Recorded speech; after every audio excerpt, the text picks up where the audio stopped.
Praise the Lord. ஆண்டவர் இரட்சகருமாகிய இயேசு கிறிஸ்துவின் நாமத்தில் உங்களை வாழ்த்துகிறேன். கர்த்தர் உங்க கூட இருக்கிறாரு. ஹல்லேலூயா. அவர் கொடுத்த வார்த்தை உங்களோடு கூட இருக்கிறது. இந்த வார்த்தையை விசுவாசிக்கும் பொழுது ஆண்டவர் நமக்கு எப்படிப்பட்ட காரியங்களை செய்கிறார் என்று சொல்லி இன்றைக்கு ஒரு வேத வசனத்தின் மூலமாக தியானிப்போம். 130 சங்கீதம் 5 வசனம். கர்த்தருக்கு காத்திருக்கிறேன், என் ஆத்துமா காத்திருக்கிறது, அவருடைய வார்த்தையை நம்பி இருக்கிறேன். நம்ம நம்பிக்கை எது மேல இருக்குது? அவருடைய வார்த்தையை நம்பி இருக்கிறேன். நல்லா கவனிங்க. இன்னைக்கு மனுஷர்கள் எத்தனையோ வார்த்தைகளை, வாக்கு தத்தங்களை, வாக்கை கொடுக்கிறார்கள். ஆனால் அதை நிறைவேற்ற முடியாமல், அந்த வார்த்தையின்படி நடக்க முடியாமல் தடுமாறி போய் விடுகிறார்கள்.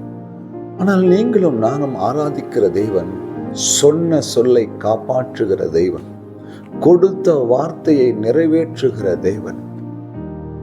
உங்க வாழ்க்கையில ஆண்டவருடைய வார்த்தையை நம்பி நீங்க இருக்கிறீங்கன்னா நிச்சயமா எந்த இடத்திலும் எந்த சூழ்நிலையிலும் நீங்க வெட்கப்பட்டு போக மாட்டீங்க.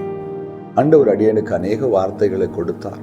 அந்த வார்த்தைகளை பிடித்து கொண்டு ஜெபிக்கும் பொழுது ஆண்டவர் அந்த வார்த்தைகளை என் வாழ்க்கையில நிறைவேற்றுகிறதை கண்கூடாய் காணும்படி கர்த்தர் உதவி செய்திருக்கிறார். எத்தனையோ நேரங்களில் மருத்துவமனைக்கு போகும்பொழுது டாக்டர் கொடுக்க போற ரிப்போர்ட் என்னவா இருக்கும், அந்த வார்த்தையில், அந்த ரிப்போர்ட்ல வரப்போகிற செய்தி என் வாழ்க்கையை எப்படி பாதிப்படைய செய்யும் என்று கண்ணீரோடு போயிருக்கிறேன். அது எதிர்பாராத விதமாய் ஒரு வசனம் என்னோடு கூட பேசும். அந்த வார்த்தையை அப்படியே கர்த்தர் உறுதிப்படுத்தி அந்த இடத்துல காரியத்தை கர்த்தர் மாற்றி என்னை சுகபத்திரமா வீடு கொண்டு வருவார். என் அன்பு தேவ பிள்ளைகளே, ஆண்டவருடைய வார்த்தையை நம்பியிருங்க. அந்த வார்த்தை உங்களை விடுதலை ஆக்கும். அந்த வார்த்தை உங்களை பலப்படுத்தும். அந்த வார்த்தை ஆண்டவருக்குள்ளே உங்களை வேரூன்றி நிற்க செய்யும். அந்த வார்த்தை எந்த இடத்திலும் உங்களை வெட்கப்படுத்தாது. தேவன் கொடுத்திருக்கிற வார்த்தை. உங்களுக்கு ஒரு வார்த்தை வந்திருக்குதா? ஏதோ ஒரு காரியத்தை குறித்து பயந்து போயிருக்கிறீங்களா? வியாதியை குறித்து பயந்து போயிருக்கிறீங்களா?